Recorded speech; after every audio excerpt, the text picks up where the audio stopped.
Hey art fiends, welcome back to the channel.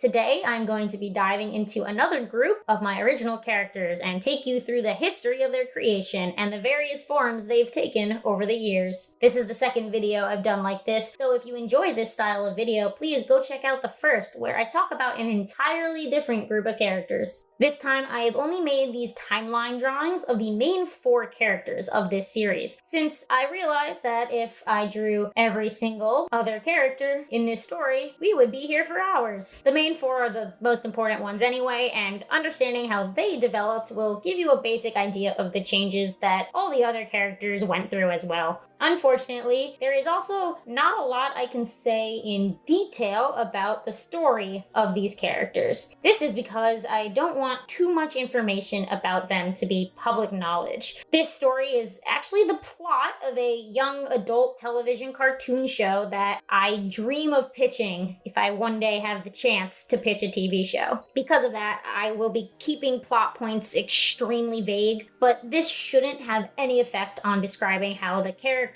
developed over the years. If you follow me on social media or are on the Discord or have even seen my Oh September video, then these characters may already be familiar to you. I usually group them under space OCs, but the actual name for this series is called Orion, named after the name of the military school that the characters are enrolled in. Taking place far in the future, we follow one team of young adults at this school as they train for the big war that the Milky Way galaxy is fighting against another galaxy. The main character is the only human to ever get accepted into this school, so by following him, we can learn all about the various alien species he encounters alongside him. I first came up with the basic idea for this story in 2013, when I was about 17 years old. Even though these characters have existed for a shorter period of time than the last video's group, they've been through as many, if not more, design changes. Just like last time, I will be drawing each of these characters in the 4 of their most major design changes that they had at one point since their creation. So come with me as I talk about my wonderful alien children.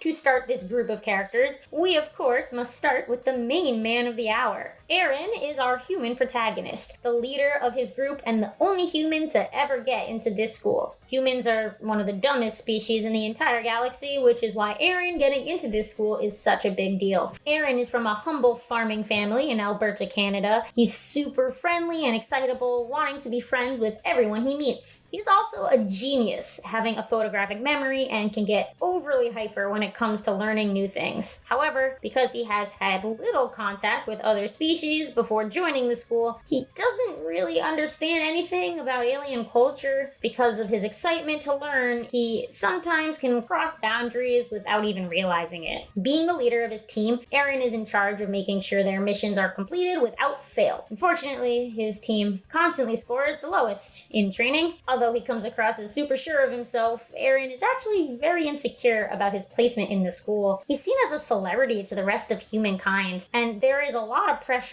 for him to do well. Aaron's first design was extremely simple, since at the time I drew him, I was still horrible at coming up with outfits. I always wanted him to look as basic as possible, since he was supposed to play the role of the generic human that the viewer can attach themselves to. I didn't have different outfits for these characters when they were in school and when they were in the field at this time, which is something I didn't correct until a few years later. So his outfit is this super generic flannel and shirt combo with the pattern on his shirt representing his position as leader. There's nothing very space about the design. He just looks like a regular old dude. The color purple also started from the very beginning, being the color to represent Aaron's team. Each team has a different color assigned to them, so other teams will have different colors. However, all the characters in this video will have purple in their outfits since that was the color I assigned to the main group. Aaron also started pretty tall, which is super funny when you see how I draw him in his current design. One thing I will be including in all of Aaron's drawings is the version of headset that the characters wore at each point. I'm saying this because I won't be including the headset in all the other character drawings, mainly because the other characters are aliens, so the headset would block design elements, and I want to be sure to include those elements. Aaron is a human, so he just has human ears. Moving to the second design from 2015, 2 years years after the first design, we can see me finally trying for some space elements in the outfit.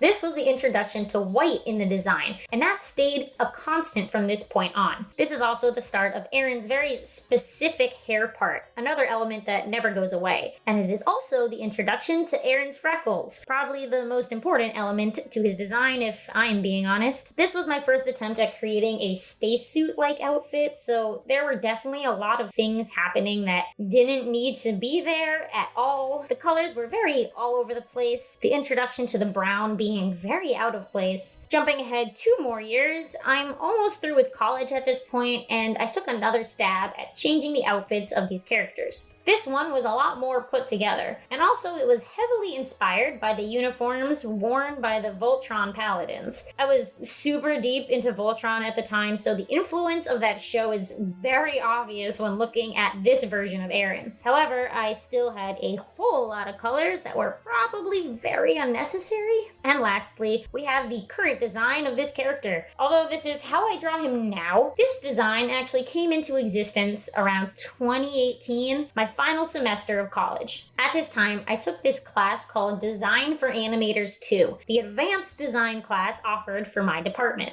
Our final project for that class was to do a mock pitch for a television show of our own design. This was the moment I realized I really wanted to push this idea to be a fully realized story that could become a real show one day. For the development of this, though, I had to do a lot of reworking of not only the designs of the characters, but my entire art style. I did a lot of research into modern cartoons and what about their styles makes them marketable for a teen audience. These drawings were my first version of this new idea for these characters, and as you can see, it was still far from how I draw them today. However, the beginning of this idea was there. It just took a lot of me drawing these characters over and over and over and over again to get my style to be the way it is today. Now I can whip out these characters in 2 seconds without even doing an undersketch. The biggest difference was the outfit change. I finally found a balance between a spacesuit design that was interesting but not overcomplicated.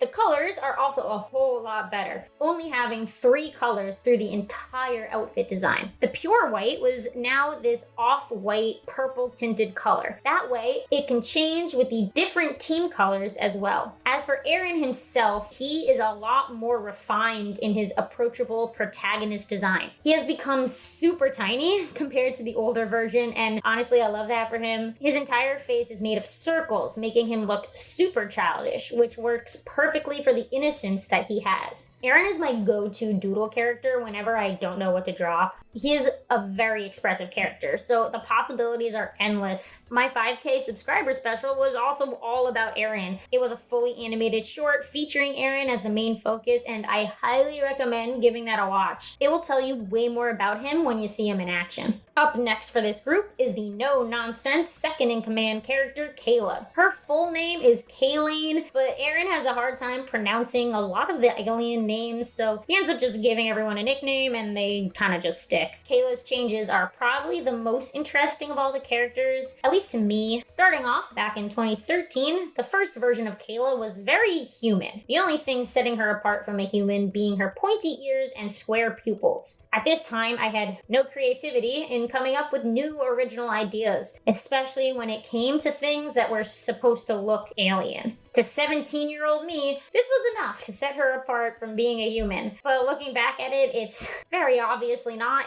Kayla's personality was also different at the start. She is still as aggressive as she was back then, but her aggressiveness was way more loud and untamed at first. Kayla is the weapon specialist of the team, and she is extremely trigger happy. Her first design included this long white lab coat over her uniform. This was supposed to represent her intelligence side, which was also why younger me gave her glasses as well. Her hairstyle is actually an element that stays very much the same as she changes over the years. The ponytail over the shoulder being something that grew to be iconic to her style. Moving 2 years ahead to 2015, this is when I started to try and make her actually appear more alien than she was before. I won't be talking about the outfit again because they all wear the same uniform, so all the things I said when talking about Erin will apply to all the other characters as well. I decided decided to make her very pink when trying to make her look like an alien. Pink is a very unassuming color, usually used to represent things that are supposed to be cute and friendly. I loved the idea of contrasting that with her aggressive personality. This was also the start of her becoming more serious as well. The aggression became more judgmental at this time. She thinks she is much better than everyone else. 2 years after that, I made a few changes to her design, mainly focusing on the saturation of her skin and hair. The 2015 design had super blown out and bright colors. This newer version made those colors a lot easier to the eye, but they were still on the saturated side. Kayla's personality also pushed into that intelligent part of her from earlier, making her not only high and mighty, but also giving her a reason to be so, since she is really a lot smarter than everyone else. Moving to the current design, this is the biggest jump in design for sure. Just like Erin, Kayla also went through the process of making her fit for television, but also making her a lot more unique than she was before. These designs were the first time I attempted shape language in any of my work, going hard into triangles when laying out Kayla's body. She became extremely tall and long, her arms elongated and her hands becoming huge. I wanted her to stop having such human proportions, and adding these elements was the perfect way to push her beyond the human territory. This was also when I started making the glasses a part of the eye design, changing her frames to be these trapezoids instead of the ovals that they used to be. I changed the colors for her hair and skin once again, really desaturating them this time. But I prefer this new look. Not only does it not hurt my eyes, but it feels a lot more thought out than the old version was. As for personality, Kayla takes everything very seriously. Because of this, she has a hard time following Erin's orders because she doesn't think he is worthy of leading. Her species is one of the leaders in the military, so she feels she deserves better than being stuck with a dumb human. She is still very trigger happy though, preferring to solve problems with a gun than words. This is the main reason she isn't the leader of the group and instead the weapon specialist, but she is still the second in command, so she fights with Erin a lot on his decisions. The next team member to take a look at is the technology expert Chip. Full name Chipotle, his nickname was also much easier to say. Just like Kayla, Chip's first design was pretty much just a human, with a small change to add something alien. For Chip, it was his sclera being brown. At the age of 17, I truly had no creativity when it came to making something inhuman. The first version of Chip was a lot more talkative than current Chip, but that's not really saying much. He was always very antisocial, preferring to spend his time with technology rather than other living things. However, this version was also a lot angrier than the other iterations. He wore this green sweatshirt over his uniform, and why it was green and not purple, I have no idea. I think at this time I didn't go hard into the monotone coloring when it came to the uniforms. Jumping 2 years, the next version of Chip is when we start getting into his final design territory. When trying to make him less human, I had the idea to make his species be made out of rocks. This definitely spawned from the darker skin color that his first design had. Because I wanted him to be a rock, that meant the hair was gonna go away. However, this version is still very humanoid, and it will be for a while until any real change is noticed that pushes him far away from humans. Another element to him being a rock was that I got rid of the sclera entirely from his design, trying to go for a look where his eyes just sit in his head. However, he did still have eyebrows, so the hair was still existing somewhere. At this point, his personality was formed, and it won't really change after this. Chip is fully invested in technology and nothing else. He barely talks, and when he does, it's to relay information on a mission or to tell the others to get away from his tech. He found the best way to deal with Erin was to just let him talk as much as he wants and not actually respond to anything he says. Chip is not invested in the war in any way at all. All he wants to do is be able to work on the newest and best technology out there, and the military seemed to be the best way to get his hands on all this stuff. Moving to 2017, I actually used the design I came up with during the class from college for this drawing. Mainly because before that, he didn't change at all. So my thoughts when really pushing him to fit this new style was to go further into the rock thing. I still had ears on him, making them these small pointy ears instead. His eyes were fully on his face, but he still had eyebrows. This is definitely the exact middle point between the 2015 design and the current design, since you can see elements of both of these versions of him perfectly in this one. Going to the current version of Chip, this is by far the simplest design out of all the characters. I used all rectangles when building his body, using circles to help morph the edges to make them look a bit more like a rock. I got rid of the eyebrows and made them these big straight brows instead that form out of his rock body. The other biggest change is in the color. This was the first time I changed anything about the color of his body, deciding to go for a lot darker of a brown. Although simple, Chip is still a very strong character design for what I was going for, and he is definitely not as human looking as he was before.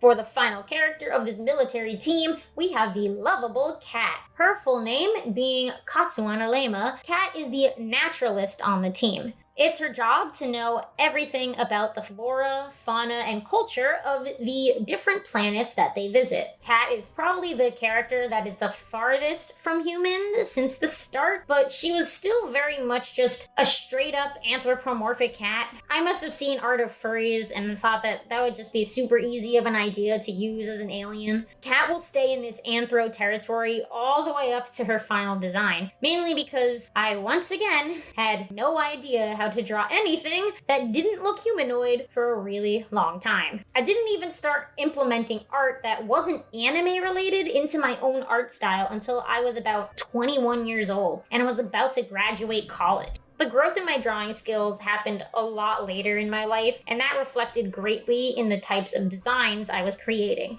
So Kat's design journey was very stuck in this anthro cat look for a lot longer than she probably should have been. She was just straight up an orange cat. There's nothing unique about her design. I didn't even give her any unique jacket to wear. So you were able to see the strange shoulder pads that I decided would be on their uniforms. She also doesn't wear shoes, and she won't for a really long time. She actually still doesn't wear shoes when at the school in her current design, but her field uniform has her in shoes, mainly because if she wasn't covered, the horrors of space would have disastrous effects on her body. Moving 2 years, Kat's next design was almost exactly the same, the biggest noticeable difference being the loss of the tufts of fur on the side of her face. Her dark spots also became an even darker orange, making them a little easier to see. Kat was always very down to earth. She is soft-spoken, but very passionate about the animal species of different planets. Of the main group, she's probably the one with the least math smarts. She's more focused on history and science, which is why she's the naturalist of the group. Although she is very kind-hearted, she gets excited when getting into direct contact with new species and natural wildlife. Going ahead to 2017, we are still stuck in this anthro territory. The only real change here was making her ears super long, but that wasn't really an important change.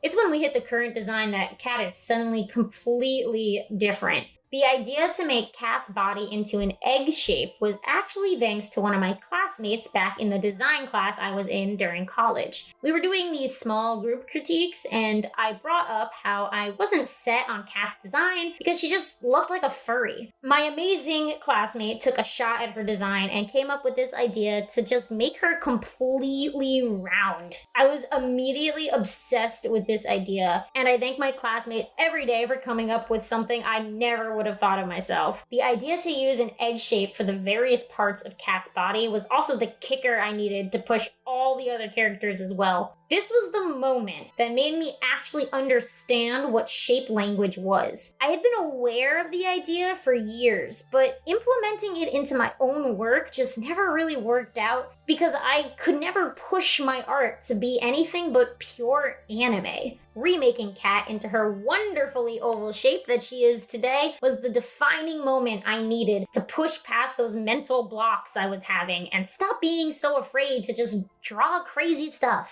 Kat's design now looks nothing like a straight-up anthropomorphic cat. Her body shape being so weird is exactly what makes her an alien over just being a talking cat. Kat's colors also got desaturated at this time. These new colors fit a lot better when next to all the other characters in this series. Alone, she is noticeably less bright than she used to be, but when next to her friends, her orange color stands out a lot. Well, that is the end of this video. That was the 4 main characters of my space series. I hope this was interesting to watch, and hopefully you learned something from it. Let me know your thoughts in the comments below, and let me know which of these character design changes do you think was your favorite. I'm really passionate about these characters and their story, and though I can't share a lot of details about specifics online, I will still be making content of them. I even have a storyboard I created as a kind of rough pitch for what a scene in this show could look like. Click the card above if you want to check that out. It has my bad voice acting and everything. As for all the other characters of this series, some of them didn't have as dramatic of a change as the main four did, and some of them also are just background characters. But here's a lineup of all of the alien designs I have made so far of all the different students and teachers in this school. This way you can see the wide variety that I have. They are also all wearing their school uniforms in this drawing, so you can see what that looks like as well. Again, thank you all so much for watching. If you want to see more finished art of these characters, or just more from me in general, be sure to follow me on Instagram and Twitter, linked in the description below. I also have a Patreon where you can see a lot of my rough work and some behind the scenes stuff. So if you want to support me, please think about becoming a patron. If you want to be featured at the end screen of a future video of mine, be sure to tag me in any fan art of my characters you may post. I want to be able to share your work with everyone else.